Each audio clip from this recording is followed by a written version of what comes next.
زری یہ سوٹ؟ وہ مہران کو سلا رہی تھی۔ ہمایوں کے استفسار پر یوں ہی گردن موڑ کر دیکھا، پھر آہستگی سے کہا ماں جی نے دیا ہے۔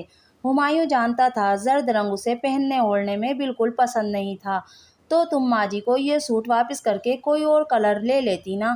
وہ اسے آج بہت چپ چپ سی لگی تھی۔ ایسے مناسب نہیں لگتا ہمایوں، ماں جی کو برا لگ جاتا۔ اچھا کوئی بات نہیں، میں 2-1 روز میں فارغ ہو جاؤں پھر خود تمہیں مارکیٹ لے جاؤں گا، تم اپنی پسند کی شاپنگ کر لینا۔ کافی دن ہو گئے، اس مصروفیت کی وجہ سے ہم کہیں گھومنے بھی نہیں گئے، اور نہ ہی تم نے اتنے دنوں سے باہر ڈنر کرنے کے لیے کہا۔ کیوں؟ وہ بیڈ پر پہلو کے بل نیم دراز ہو گیا تھا۔ آپ مصروف تھے، مجھے آپ کو پریشان کرنا اچھا نہیں لگتا۔ ہمایوں اسے دیکھا گیا، وہ اسے دل سے نکلی دعا کی طرح لگتی تھی، بہت خالص اور پاکیزہ۔ وعدے کے مطابق وہ اگلے دن ہی اسے گھمانے پھرانے لے گیا۔ زرمینہ کے چہرے پر قوس و قزح کے سارے رنگ اتر آئے تھے، آنکھوں میں گویا قندیلیں سی جل اٹھیں۔ اسے پرجوش، خوش اور مطمئن دیکھ کر ہمایوں کے دل میں ڈھیروں سکون اترنے لگا تھا۔ وہ اس کی شریک حیات تھی، اس کی حیات کے ہر اتار چڑھاؤ میں پوری نیک نیتی سے شریک۔ اس نے بڑی خوش دلی سے خریداری کی، کڑھائی کے دیدہ زیب ملبوسات، میچنگ جوتے، بیگز، کاسمیٹکس، وہ جس چیز پر ہاتھ رکھتی ہمایوں دلاتا گیا۔ آخر میں مہران کی ڈھیر ساری شاپنگ کر کے اپنے پسندیدہ ریسٹورنٹ سے کھانا کھانے کے بعد وہ بہت خوش اور مگن سی لوٹ آئی۔ حیرت کی جگہ رشک اور رشک کی جگہ حسد نے لے لی جب وہ اگلی صبح لاؤنج میں خوش دلی سے سب کو اپنی شاپنگ دکھا رہی تھی۔ ایک سے بڑھ کر ایک قیمتی برانڈڈ چیز۔ نندے حق دک فائقہ بھابھی کا غم و غصے کی شدت سے برا حال ہونے لگا۔ کیسی ہیں؟ میں اتنے عرصے بعد شاپنگ پر گئی، سمجھ میں ہی نہیں آ رہا تھا کیا لوں، اچھی ہیں نا؟ تعریف کیا ہونی تھی، الٹا سب کے حسد سے بگڑتے چہروں سے خائف ہوتی وہ سب کچھ سمیٹ کر وہاں سے اٹھ گئی۔ یہ تو بہت تیز نکلی۔ فائقہ بھابھی اپنے کمرے میں جلے پیر کی بلی کی مانند چکر کاٹ رہی تھیں۔ دیکھ لیا ماں جی، جسے آپ بھولی بھالی سمجھ رہی تھی اندر سے کیسی چلتر نکلی۔ ہمایوں نے ایسے ہی تو ایک دن میں ہزاروں روپے نہیں لٹا دیے اس پر، ابھی سے اس کا کچھ کریں ورنہ سر پکڑ کر روئیں گی ایک دن۔ اس وقت وہ سب یہ بھول گئی تھی کہ اسی ہمایوں کے دیے پیسوں سے ماں جی ہر رسم تہوار پر ان کے منہ مانگے مطالبات پوری کرتی ہیں۔ رویہ پہلے بھی سب کا اس کے ساتھ بہتر نہیں تھا، لیکن اب کی بار تو جیسے سب نے آنکھیں ہی ماتھے پر رکھ لی تھیں۔ جب ماں جی اور نندیں اسے یوں ہی بات بے بات کاٹ کھانے کو دوڑتی تو وہ آنسو پیتی، محض اپنا قصور ڈھونڈنے میں ہی ہلکان ہو جاتی۔ وہ ان کے مقابلے میں کم حیثیت گھرانے سے آئی تھی، دوسرے لفظوں میں غریب گھر سے، گندمی رنگت، دبلی پتلی سی، لیکن ہمایوں کی محبت اور آسائشات نے اسے کھلتا گلاب بنا دیا۔ اپنے کام سے کام رکھنے کی لگن، سلیقہ مندی، خدمت شعاری اور مروت نے اس کی شخصیت کے گرد گویا سچے موتیوں کی مالا سی پرو دی تھی۔ وہ آسودہ تھی اور مطمئن، باوجود اس کے کہ ماں جی اکثر اسے بری طرح جھڑک دیتی۔ فائقہ بھابھی فطرت سے مجبور خوب داؤ پیچ لڑاتی اور نندیں یوں روب جماتی گویا وہ ان کی مجبور و مسکین رعایا ہو۔ وہ سب خود ساختہ عدم تحفظ کا شکار تھیں۔ ایسے میں ایک ہمایوں اس کے لیے ٹھنڈی میٹھی چھاؤں کی مانند تھا۔ قبل اس کے کہ وہ ہمایوں سے گھر والوں کے ناروا سلوک کا ذکر کرتی، وہ خود ہی اس پر نرم ٹھنڈی پھوہار کی مانند برس کر اسے اندر تک شانت کر ڈالتا۔ ہر شکایت لبوں پر آنے سے پہلے ہی دم توڑ جاتی۔ وہ اکثر سوچتی گھر والوں کی پست ذہنیت سے کچھ بعید نہیں کہ وہ کسی دن اسے ناکردہ جرم کی پاداش میں کھٹیرے میں لا کھڑا کریں۔ ایسے میں وہ ہمایوں کو کم از کم ان کے روا رکھے جانے والے برتاؤ سے تو باخبر رکھے، تاکہ ایسا کوئی بھی وقت پڑنے پر ہمایوں کو اس کی سچائی پر یقین کرنے میں ذرہ بھر تأمل نہ ہو۔ وہ خدا کے حضور سجدہ ریز ہوتی تو آنکھیں برسنے لگ جاتیں۔ مجھے یہ مناسب نہیں لگتا کہ میں ہمایوں کا دل اس کے خونی رشتوں سے پراگندہ کر دوں اور اس کا ذہن منتشر ہو۔ مجھے اس کی آسودگی ہر چیز سے بڑھ کر عزیز ہے۔ کیا یہ غنیمت نہیں ہے؟ ماں جی کے ہزار بھڑکانے کے باوجود بھی وہ آج تک میرے سامنے باس پرس کرنے کھڑا نہیں ہوا۔ وہ سجدے سے سر اٹھاتی تو دل میں ڈھیروں سکون اترنے لگتا۔ اس روز وہ عجیب محسوسات سے گزرا۔ ماں جی کی طبیعت ناساز تھی، آپاؤں ان کی بچیوں نے ان کے گرد گھیرا سا بنا رکھا تھا اور ان سب میں گھرا ہمایوں۔ وہ مان بھرا انداز لیے بہت استحقاق سے اس پر اپنائیت جتا رہی تھی، اور وہ خود بھی تو بھانجوں کے ساتھ ہلکی پھلکی باتوں میں مگن مسلسل مسکرا رہا تھا۔ اسے اپنا آپ عجیب سا لگا، کسی نے بھی اس کی آمد کا نوٹس نہیں لیا تھا۔ کجا کے اس قدر مان اور بے تکلفی سے بات کرنا۔ اس نے چائے سرو کرتی زرمینا کو دیکھا جس کے چہرے کی مدھم مسکراہٹ اس کی خوش دلی کا پتہ بتا دیتی تھی۔ فائقہ اپنی 1.5 اینٹ کی مسجد بنائے یقیناً اپنے کمرے میں تھی۔ اسفند عجیب ناقابل فہم تاثرات سے دوچار خاموشی سے وہاں سے اٹھ گیا۔ اسفند، دیکھا ہے آپ نے ماں جی کی ذرا سی طبیعت کیا خراب ہوئی، انہوں نے اپنے گرد میلہ سا لگا لیا، صبح سے شام تک ڈاکٹر کی الگ دوڑیں لگوائیں اور ہم چاہے ہفتہ بھر بخار میں پھونکتے رہیں۔ مجال ہے جو کبھی پرواہ کی ہو۔ اس کے اندر آتے ہی فائقہ حسب عادت شروع ہو چکی تھی۔ اسفند نے ناسمجھی سے اسے دیکھا، یا شاید وہ اب ہی سمجھا تھا۔ شدید ذہنی انتشار کا شکار وہ آج کل اپنے کام پر توجہ نہیں دے پا رہا تھا۔ زرمینا کی ناسازی طبیعت کی بنا پر ماں جی نے ناشتے کی ذمہ داری فائقہ کے ناتواں کاندھوں پر ڈال دی تھی۔ اس نے لاکھ دامن بچانا چاہا، پاؤں پٹخے حسب عادت اسفند کو بیچ میں گھسیٹنے کی کوشش کی، لیکن اس بار کوئی ترکیب کارگر نہ ہوئی۔ باقی سب تو دیر سویر ناشتہ کر کے صبر کے گھونٹ بھر لیتے، لیکن اسفند کو وقت پر دفتر پہنچنا ہوتا۔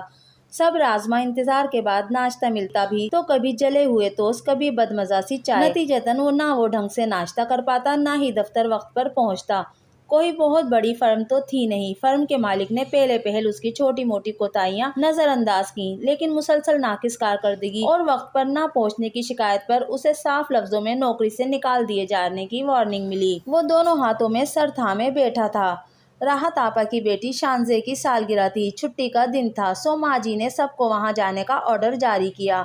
گفٹ بٹورنے کے طریقے ہیں سب۔ اب وہ کون سی ننھی کاکی ہے جو سالگرہ کا شوشہ چھوڑ دیا؟ فائقہ نے جانے میں لاکھ آنا کانی کی، لیکن اسفند اسے سنجیدگی سے تیار ہونے کا کہتا خود بھی تیار ہونے واش روم میں گھس گیا۔ میں کہوں اور وہ نہ مانے، ایسے تو حالات نہیں۔ وقت کم تھا اس لیے وہ سوچے جھٹکتی تیار ہونے لگی۔ زرمینا نے بلیک شیفون کی نفیس کام والی ساڑی زیب تن کی۔ بچے کی پیدائش کے باوجود بھی اس کی جسامت میں کوئی خاص فرق نہیں پڑا تھا۔ سیاہ ساڑی اس کے متناسب جسم پر گویا سج سی گئی۔ خود پرفیوم اسپرے کرتے ہمایوں نے بہت گہری نگاہوں سے سرتاپا اس کا جائزہ لیا۔ اگر کوئی اچھا لگ رہا ہو تو اس کی تعریف کر دینی چاہیے، زرمینا نے شرارتاً نچلا لب دباتے ہوئے کہا۔ ہمایوں فوراً پھیل گیا۔ اجی ہم تو ابھی کے ابھی تعریفوں کے پل باندھ دیں، مگر آپ کو ہی اعتراض ہوگا۔ میں زبانی کلامی تعریف کی بات کر رہی ہوں، پر ہم تو لفظوں کے بجائے عمل پر یقین رکھنے والوں میں سے ہیں۔ زرمینا بوکھلائی، بے وقت کی چھیڑ چھاڑ اسے مہنگی پڑ سکتی تھی، سو فوراً پرے دھکیل کر مسکراتے ہوئے باہر نکل گئی۔ جلدی چلیں، سب ہمارا انتظار کر رہے ہوں گے۔ گو کہ سادہ سی گھریلو تقریب تھی، صرف شانزے کے ننیال اور ددیال والے ہی مدعو تھے، پھر بھی اچھی خاصی رونق لگ گئی تھی۔ اسفند عرصے بعد ایسی کسی تقریب کا حصہ بنا تھا۔ سب نے اس کا اچھے انداز سے خیر مقدم کیا، لیکن ہمایوں جیسا پروٹوکول وہ محض دیکھتا ہی رہ گیا۔ اسے آج معلوم ہوا تھا کہ بہنوں بھانجیوں کے لیے ہمایوں کی موجودگی کس قدر اہم اور خوشی اور طمانینت کا باعث تھی۔ اور وہ خود کہاں تھا؟ شاید کہیں بھی نہیں۔ اپنوں کے ہجوم میں اس نے خود کو تنہا محسوس کیا۔ رشتے، ان سے جڑا مان، کھٹی میٹھی تکرار ہی زندگی کا اصل حسن ہے۔ اگر یہ سب نہ ہو تو زندگی گزاری جا سکتی ہے، جی نہیں جا سکتی۔ اف توبہ! اس لیے میں وہاں جانا نہیں چاہ رہی تھی۔ آپ کی بہنیں کتنی بڑی ڈرامہ باز ہیں، اور بیٹیاں ان سے بھی 2 ہاتھ آگے، آپ نے دیکھا؟ بس! اسفند نے ہاتھ اٹھا کر اسے مزید بولنے سے روک دیا۔ جیولری اتارتی فائقہ ٹھٹکی تھی۔ بس کر دو فائقہ، خدا کے لیے اب تو بس کر دو۔ فائقہ اس کے انداز اور لہجے پر ششدر ہی رہ گئی۔ تمہیں ہمیشہ ان سے شکایت رہی، لیکن اپنی 1.5 اینٹ کی مسجد سے نکل کر کبھی تم نے یہ جاننے کی کوشش کی کہ انہیں تم سے کیا شکایات ہیں؟ تم نے اپنے ساتھ میرے گرد بھی خود ساختہ محرومیوں اور گلے شکووں کا ایسا حصار کھینچ دیا کہ میں کبھی رشتوں کو اور ان سے متعلقہ چاشنی کو محسوس ہی نہیں کر پایا۔ کیسا احساس زیاں اس کے لہجے سے چٹک رہا تھا۔ فائقہ دم سادے کھڑی تھی۔ جانتی ہو، زندگی کچھ دو کچھ لو کے اصول پر چلتی ہے، لیکن تم دینے کی بجائے لینے پر ہی یقین رکھتی ہو۔ ہمیشہ دوسروں سے خائف رہیں اور مجھے ان سے بدگمان کیے رکھا۔ تمہاری جھوٹی سچی شکایتوں میں آ کر میں ان سے بدظن رہا، اپنے خونی رشتوں سے لا تعلق، ان کی اپنائیت سے محروم۔ آج ہمایوں سرخ رو ہے، گھر کا سارا بوجھ اسی نے اٹھا رکھا ہے۔ اگر اس روز جب وہ میرے سامنے ہاتھ پھیلائے بیٹھا تھا میں تمہاری باتوں میں آ کر کم ظرفی کا ثبوت نہ دیتا تو آج میرا سر اس کے سامنے ندامت سے نہ جھکا ہوتا، لیکن میں سارا الزام تمہارے سر ہی کیوں دھروں؟ میرے جیسے مرد جو آنکھیں اور کان رکھنے کے باوجود بیوی کے کانوں سے سنتے اور اسی کی آنکھوں سے دیکھتے ہیں، ان کی جھولی ہمیشہ خساروں سے بھری رہتی ہے۔ آج تو شاید روز حشر تھا۔ اس کے لہجے کے ٹوٹے کانچ فائقہ کو لہولہان کرنے لگے تھے۔ وہ جو دونوں ہاتھوں میں سر تھامے بیٹھا تھا، سر اوپر اٹھا کر بولا، اور آخری بات فائقہ، تمہیں میرے گھر والوں سے اتنی ہی شکایتیں ہیں تو میں تمہیں ان کے ساتھ رہنے پر مجبور نہیں کروں گا۔ تم جہاں جانا چاہو جا سکتی ہو، میں تمہیں نہیں روکوں گا۔ نہیں نہیں، فائقہ کا رواں رواں شدت سے نفی کر اٹھا۔ ضمیر کے آئینے میں ابھرتا عکس بہت واضح تھا، اب اسے عمر بھر حرف شکایت زبان پر نہیں لانا تھا۔ ہمایوں ماں جی کے سامنے سر جھکا کر بیٹھا تھا۔ ماں جی مسلسل بول رہی تھی، ساتھ ساتھ ہمیشہ کی طرح شگفتہ، راحت آپا اور شہلا، وہی زرمینہ کی کوتاہیاں، نافرمانیاں، منمانیاں۔ وہ چپ کر کے سر جھکائے سنتا رہا۔ ماں جی کو وہ معمولی سی لڑکی کھٹکنے لگی تھی جو اب معمولی نہیں رہی تھی۔ بہنوں کو خوف لاحق تھا کہ بھائی بیوی کی باتوں میں آ کر کسی دن ان کے سر سے اپنا دست شفقت اٹھا لے گا۔ اس نے بے حد خاموش نگاہ ماں جی پر ڈالی، جن کی خدمت اس نے عبادت سمجھ کر کی تھی، جن کا حکم منہ سے نکالتے ہی وہ فوراً پورا کر دیتا۔ اس نے کچھ نہ کچھ بولتی بہنوں کی طرف دیکھا، جنہیں چھوٹا بھائی ہونے کے باوجود اس نے کبھی باپ کی کمی محسوس نہ ہونے دی تھی۔ اس نے گہری سانس اپنے اندر اتاری۔ ماں جی، میں شرمندہ ہوں، وہ آج تک آپ کی امیدوں پر پورا نہ اتر سکی۔ کبھی آنسو چھپاتی، کبھی خواہ مسکراتی۔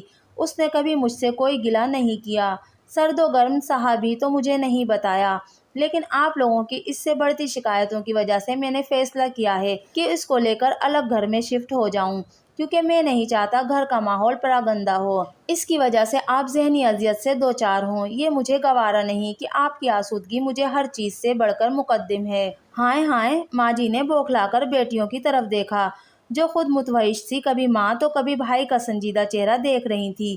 وہ یہ کیا کہہ رہا تھا؟ کاٹو تو بدن میں لہو نہیں والی حالت ہو گئی۔ نہیں بیٹا، تم سے دور رہ کر کیا میں جی پاؤں گی؟ میرا سکون، میری آسودگی تم ہی سے تو ہے میرے بچے۔ ماں جی، میں خدا نخواستہ آپ کو چھوڑ کر تو نہیں جا رہا، آتا جاتا رہوں گا، اس کو آپ سے کوئی شکایت نہیں، لیکن آپ سب کی شکایتیں دور ہونی چاہیے۔ آپ سوچ لیں۔ سوچنا کیا تھا، پل بھر میں سود و زیاں بے باک ہو گئے تھے۔ انہوں نے خسارہ مول نہیں لینا تھا، انہیں زرمینہ کے خلاف حرف شکایت اب زبان پر لانا نہیں تھا۔ اور دہلیز پر کھڑی زرمینہ کی آنکھیں بے ساختہ بھیگتی چلی گئیں۔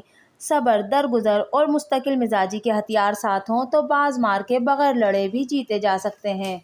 دوستو، یہ تھا افسانہ حرف شکایت کا دوسرا اور آخری حصہ۔ اس افسانے کا پہلے حصے کا لنک آپ کو ڈسکرپشن باکس میں مل جائے گا۔ اس افسانے کی قلمکار تھیں شازیہ جمال طارق۔